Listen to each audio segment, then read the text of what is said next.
राणाले पाटील यांनी हा ठराव खऱ्या अर्थानं जुईनगर वासियांच्या शिरवणे ग्रामस्थांच्या भावना लक्षात घेऊन खऱ्या अर्थानं हा ठराव मांडलेला आहे. मी या ठरावाचं स्वागत करतो आणि प्रशासनाचा या ठिकाणी मी निषेध करतो. त्याचं कारण असं की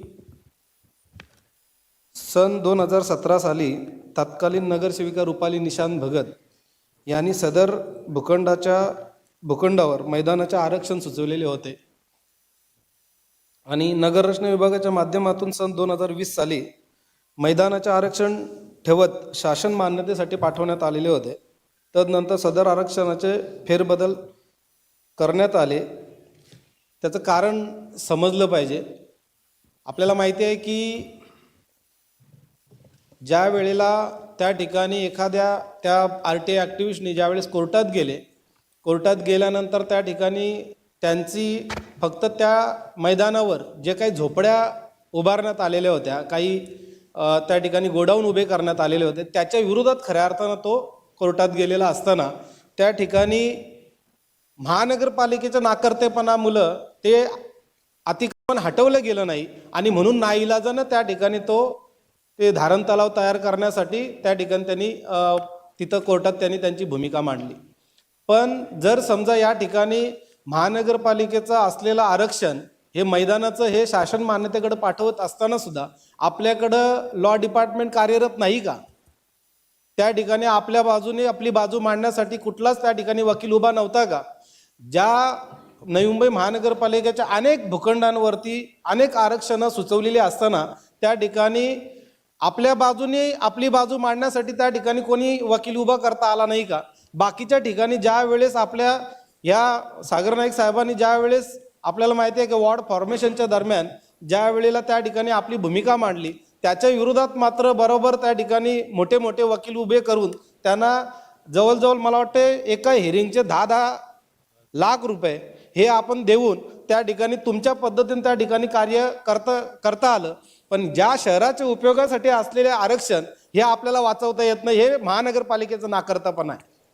जर आपल्याला आपले स्वतःचं आरक्षण वाचवता येत नसेल तर या सभागृहातले सदस्य कुठल्या तोंडाने नागरिकांसमोर मतदारांसमोर जातील? हा माझा प्रश्न या ठिकाणी. आणि जर अतिक्रमण हटवण्यासाठी गेलेला तो कोर्टामध्ये आपलं दाद मागत असताना तो अतिक्रमण का हटवला नाही त्या टायमाला? जर कदाचित त्या टायमाला तो अतिक्रमण हटवला असता तर कदाचित आज त्या ठिकाणी धारण तलावासाठी ही आज वेळ आली नसती ना आपण जेवढा निधी आज धारण तलावासाठी आपण खर्च करणार आहोत त्याच्यात हा विनाकारण खर्च आपल्याला करता आला नसता. आणि या ठिकाणी माझे काही प्रश्न आहेत, त्या प्रश्नांची उत्तरं मला भेटली पाहिजे, कारण हे प्रश्न खऱ्या अर्थानं आपल्या सगळ्यांसाठी लागू आहेत. सगळ्यात पहिला तर धारण तलाव हा समुद्रालगत असला पाहिजे. ते समुद्रालगत असणं गरजेचं आहे. सदर प्रस्तावित धरण तलाव सेक्टर 21 जुईनगरमधील हा समुद्रकिनारी नाही. मग त्या ठिकाणी धारण तलावाचं आरक्षण का ठेवण्यात आलेलं आहे?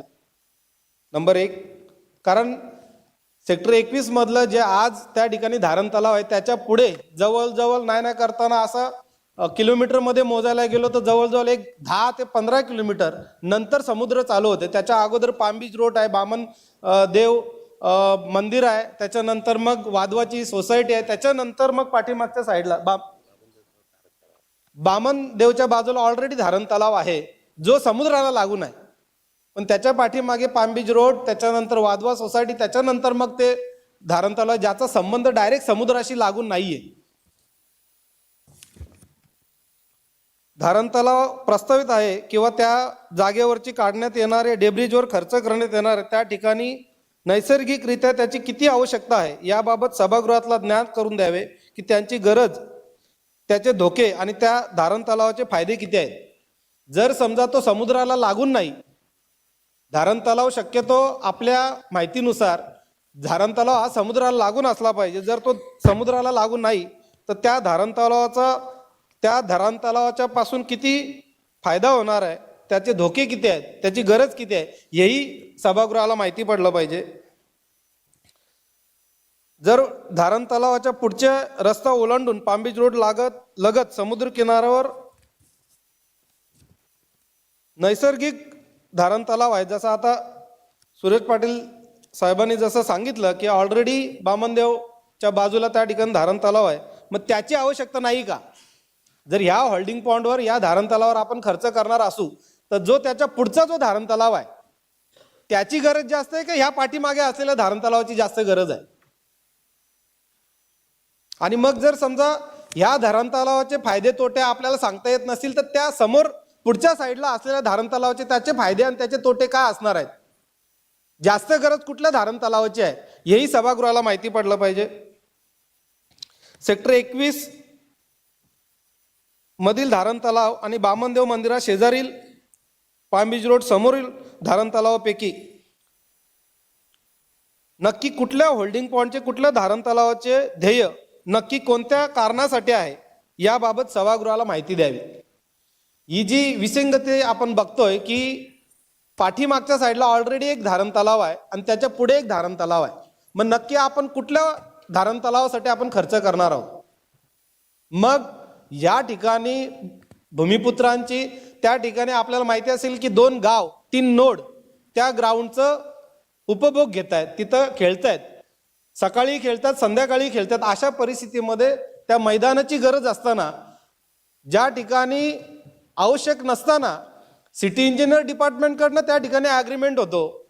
हे कुठल्या आजपर्यंत इतिहासामध्ये मालमत्ता विभागाच्या माध्यमातून प्रत्येक वेळेस त्या ठिकाणी मालमत्ता हस्तांतरण करत असताना मालमत्ता विभागाच्या माध्यमातून त्या ठिकाणी जर हस्तांतरण झालेला असताना सिटी इंजिनियर डिपार्टमेंटला कुठला ज्ञान असा प्राप्त झाला की त्या लोकांनी स्वतःहून जाऊन त्या ठिकाणी ॲग्रीमेंट केलं आणि कशासाठी, कोणाच्या भीतीपोटी?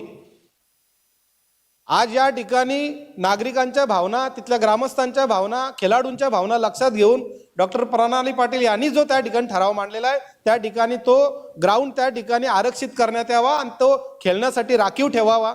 त्यासोबतच जी आपण त्या ठिकाणी काम काढलेलं आहे ते पहिले निविदा ती रद्द करावी आणि नागरिकांसाठी तो मैदान आरक्षित करावा.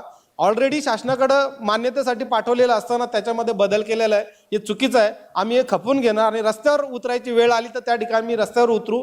पण या सभागृहाच्या माध्यमातून ज्या वेळेला 2020 पासून ते 2025 पर्यंत सभागृह अस्तित्वात नसल्यामुळे ही वेळ आमच्यावर आलेली आहे.